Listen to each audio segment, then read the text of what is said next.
อันนี้เราก็ถึงยอดเขาแล้วเดินขึ้นมาแบบเหนื่อยมากก็ใช้เวลาประมาณสัก15 นาทีจากที่จอดรถนะครับ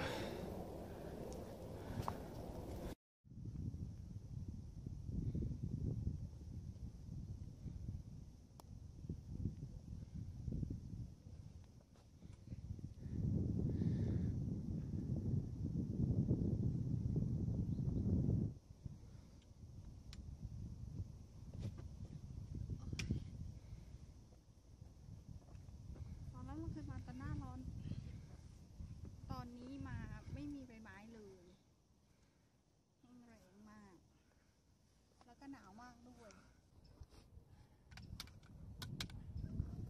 แต่หน้าขาใหญ่มาก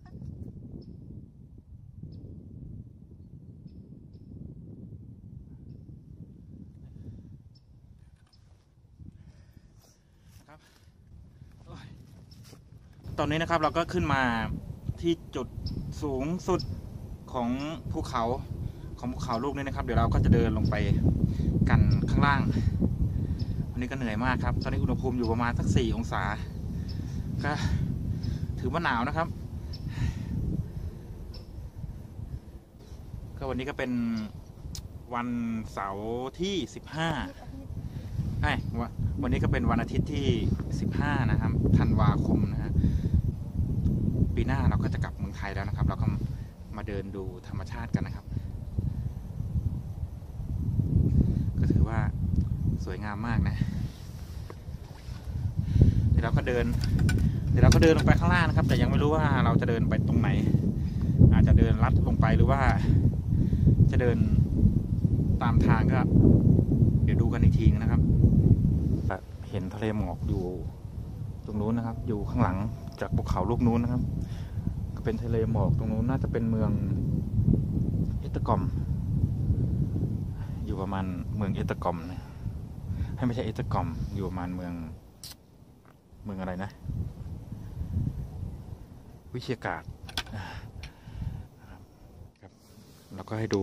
ธรรมชาติกันไปนะครับกับธรรมชาติของฮังการีก็เป็นภูเขาแบบลูกน้อยๆนะครับไม่สูงเหมือนกับพวกออสเตรียหรือว่าสโลวีเนียนะครับตรงแถบนั้นออสเตรียเยอรมันสโลวีเนียนี่จะเป็นภูเขาที่แบบสูงมากนะครับจะเป็นเทือกเขาแอลป์ข้างหน้าก็มีทะเลหมอกนะครับกับอุณหภูมิ4 องศาวันนี้ก็มีแดดนะครับวิวก็จะสวยๆหน่อย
ใครบอกไม่ทันเนี่ย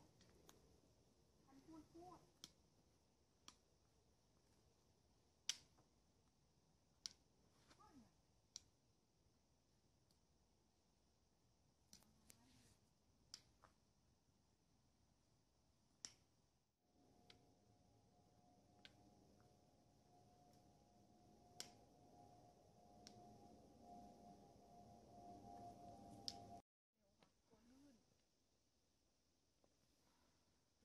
ยังไม่ได้ซื้อรองเท้า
เนี่ย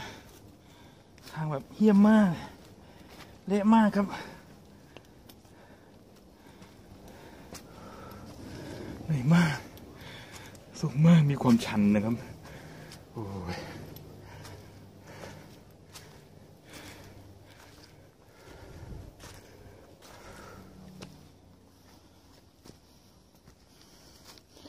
เหนื่อยขึ้นมา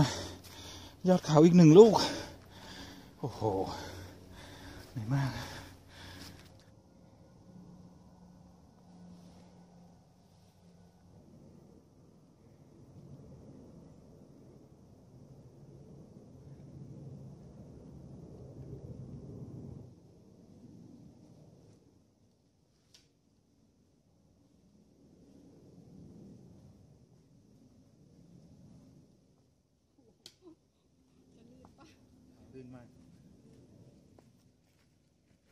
ในที่สุดก็มาถึงจุดหมายนะครับพื้นราบข้ามเขามา2 ลูกข้ามเขามา2 ลูกนะครับแล้วก็เราก็จะเดินขึ้นเขาอีก2 ลูกเอาเดินขึ้นเขาลูกเดียวขึ้นเขา2 ลูกไม่ไหวครับตายตอนนี้ก็เวลาประมาณเที่ยงนะครับหิวข้าวแล้วเราก็เลี้ยวซ้ายไปนะครับเราก็จะถึงทางขึ้นเขาของเราโอ้ตอนนี้มาตกมันคงเยอะไปหมดเลยเนาะ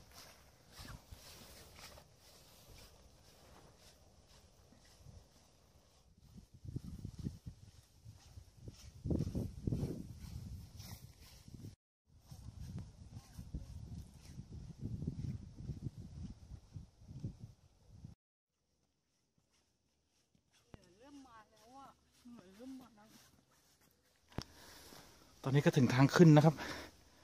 ทางขึ้นก็จะเป็นอย่างนี้โหดๆหน่อย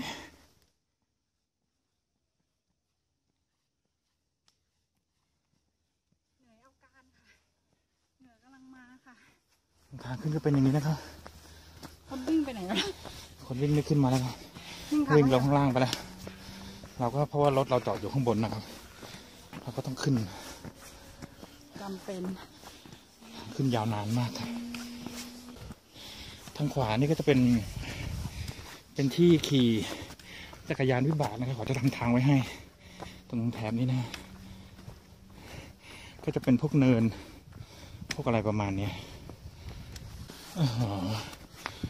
ร้อนครับเหงื่อแตกหมดแล้วเดี๋ยวเราไปเจอกันบนยอดเขาไม่ไหวครับ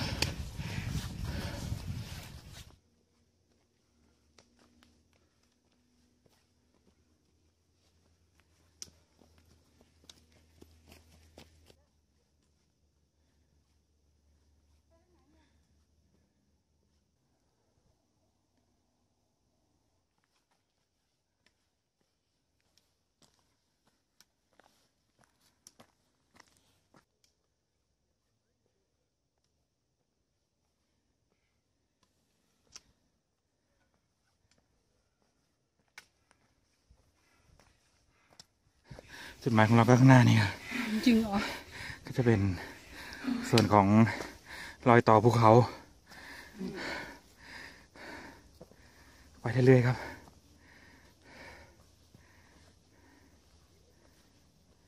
ในที่สุดเราก็ถึงยอดปลายอุโมงค์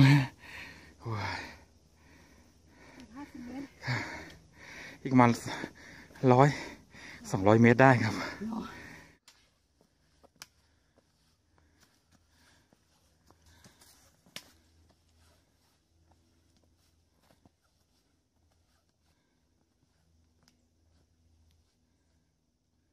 จากที่เดินกันมาแบบเหนื่อยมากนะเราก็เจอแล้วหมา1 ตัวข้างหน้าเรานี่เองแล้วหมาตัวนั้นน่ะที่เจอตรงทางขึ้นที่ตรงไหนวะตรงนู้นน่ะอ๋อผู้ชายใส่เสื้อแขนสั้นเนี่ยในสุดเราก็เดินขึ้นมาจนได้นะครับนี่ครับคือปลายอุโมงค์เราโอ้โหเหนื่อยมากครับตอนนี้ก็เราก็จบคลิปการเดินป่าแล้วโอ้ย ทั้งหนาวครับข้างบนยอดภูเขานี่หนาวมากนะ ก็เจอกันใหม่คลิปหน้านะครับใครก็กดไลค์กดซับกดแชร์กันด้วยนะครับ เพื่อเป็นกำลังใจให้พระสายพาเที่ยวพระสายชื่อนอกนะครับ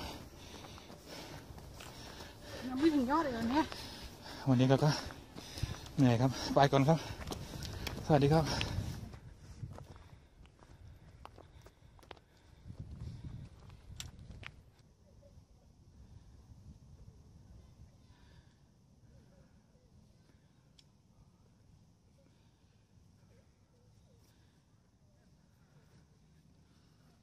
กลัวลูกไม่ขึ้นเหมือนนั่งอะ